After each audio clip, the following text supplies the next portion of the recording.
Own Way, the podcast with me, your host, Kori McClurg. Hey y'all, welcome back to Get Out of Your Own Way, the podcast. So today I actually am going to talk about something different than what I had thought I might talk about, because this topic is top of mind. I was just on another podcast and the topic was meditation.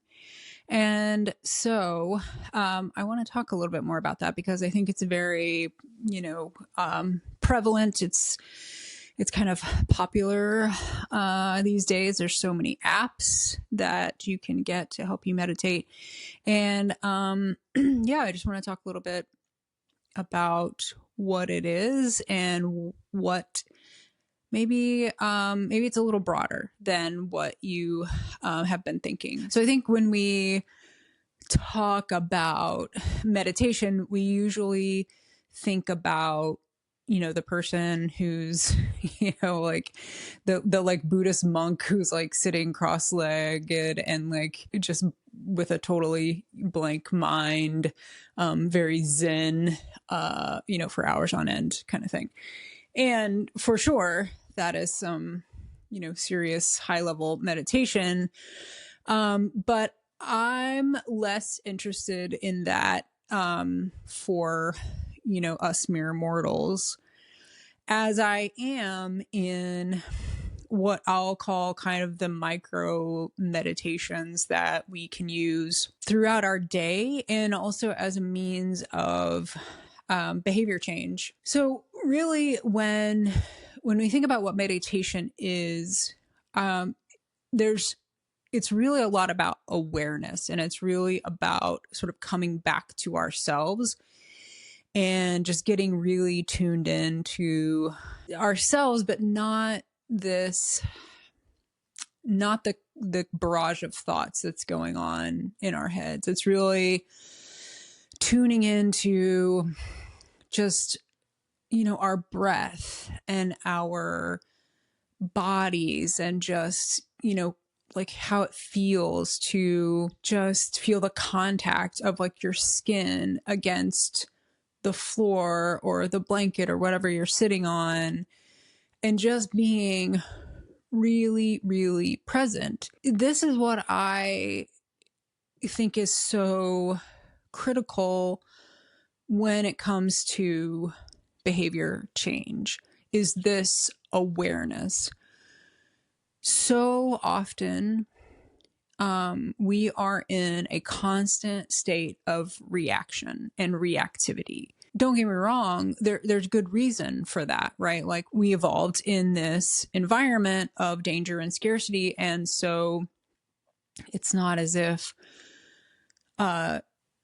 sitting around and being present with yourself was high on the priority list.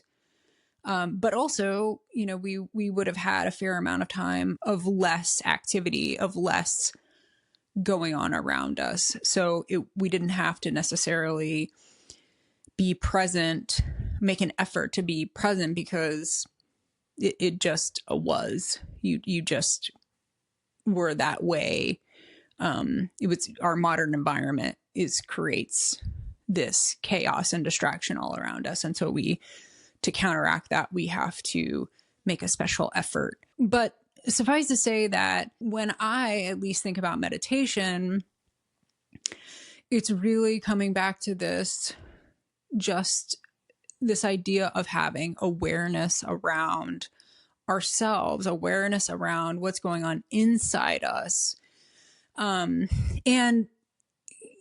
this awareness of like how we feel and like where we're like getting sensations in addition to our thoughts. Sure, our thoughts are important. And also being aware of like how we are reacting when we are perhaps reacting out of just instinct or reactivity, and noticing all of those things. And what's so critical about this when we're trying to make changes ultimately in our behavior, but first we want to try to, of course, change how we feel about something is that we just have to get really aware and really curious about how does it feel? How good or not does something taste when I eat it? Whenever I eat the entire bag of Doritos, how does that really taste at the bottom of that bag? How do I feel?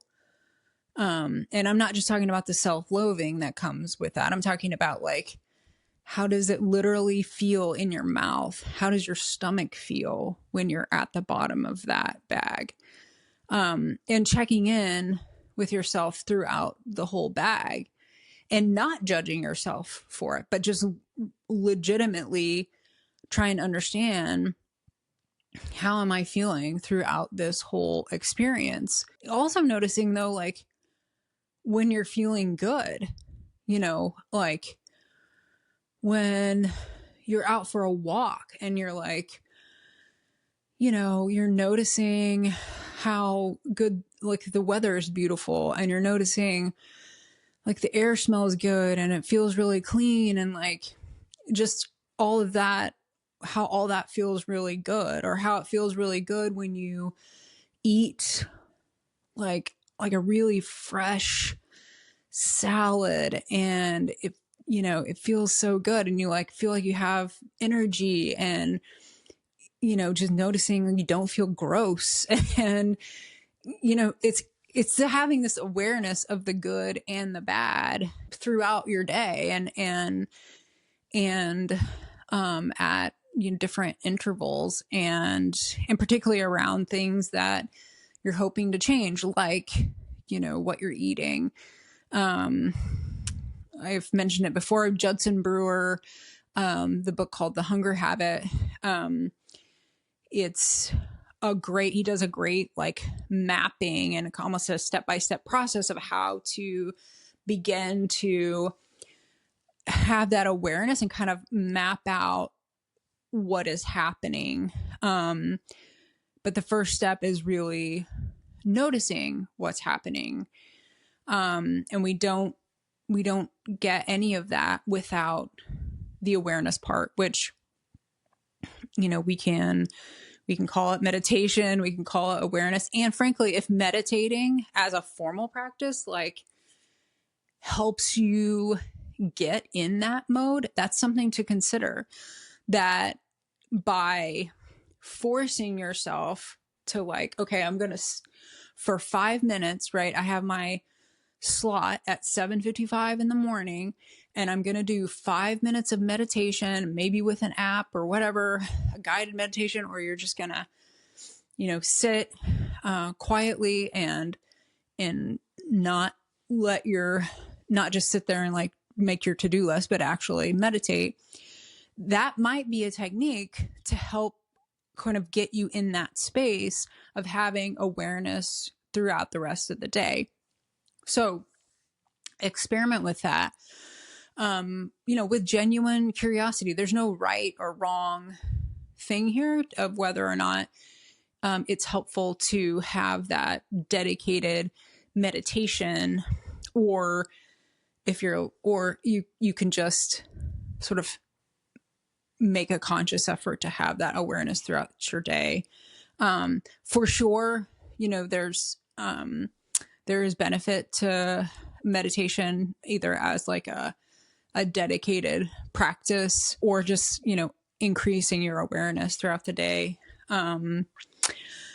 So yeah, it's, in what I write about and what I advocate for, awareness is really that very first step in understanding how you're feeling and how you want to feel about things. And it's a really important step in understanding all those liminal thoughts that are going on.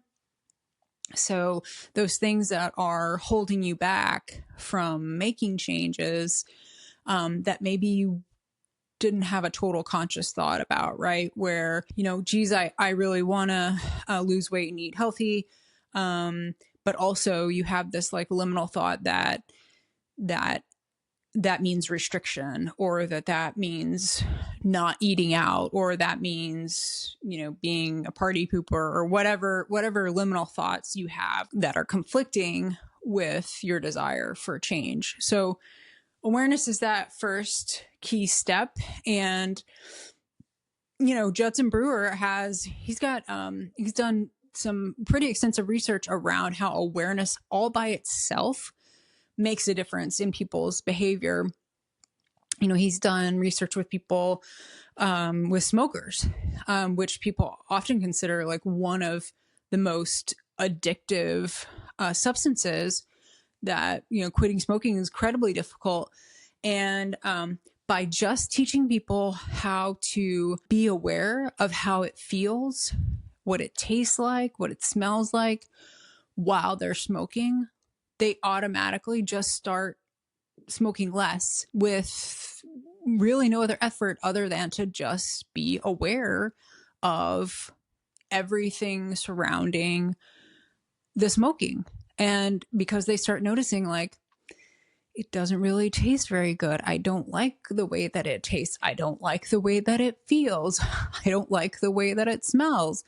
And for sure, there's some, potentially this chemical addiction to the nicotine, but they do it less because they just don't like how it feels, to the extent that, just the awareness alone, they begin to smoke less and less, and then they just finally quit. So yeah, meditation, I think it doesn't have to be this kind of formal practice that everybody maybe kind of attaches to it.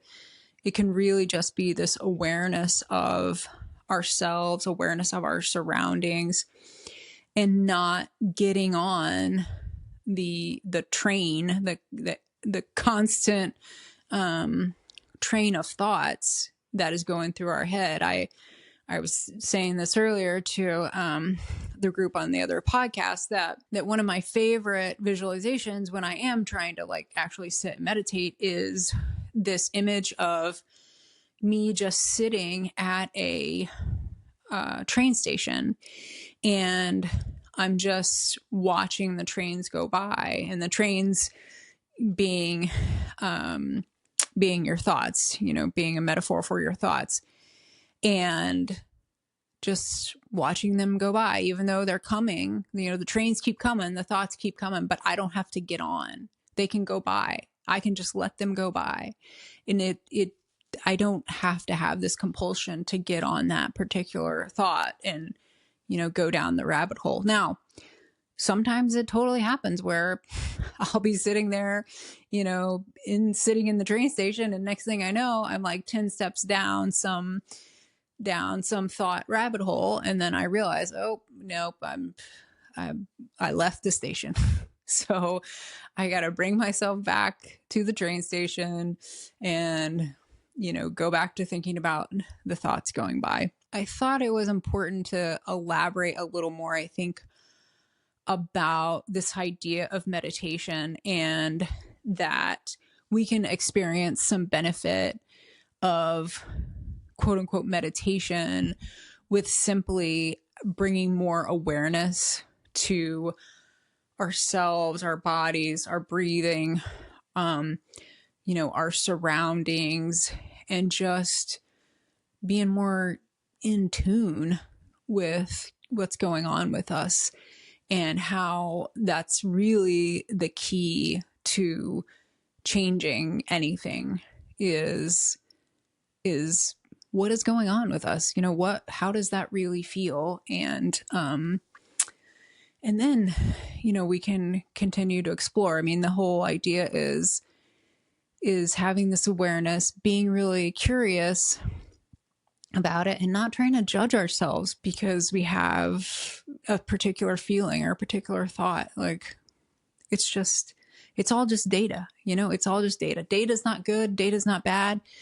It's just it's just another data point. And so we take the data and eventually we graph it out and we see where the trends are, but first we got to take the data. So Anyway, I hope that is helpful, a helpful way to think about meditation and awareness, and that it doesn't have to be a formal practice. But by all means, if you start out by 30 seconds, a minute, whatever, to do a little meditation every day, that is also incredibly helpful step into helping you start training your brain into tuning into yourself, into your body, into your nervous system. So anyway, I'll talk to you again soon.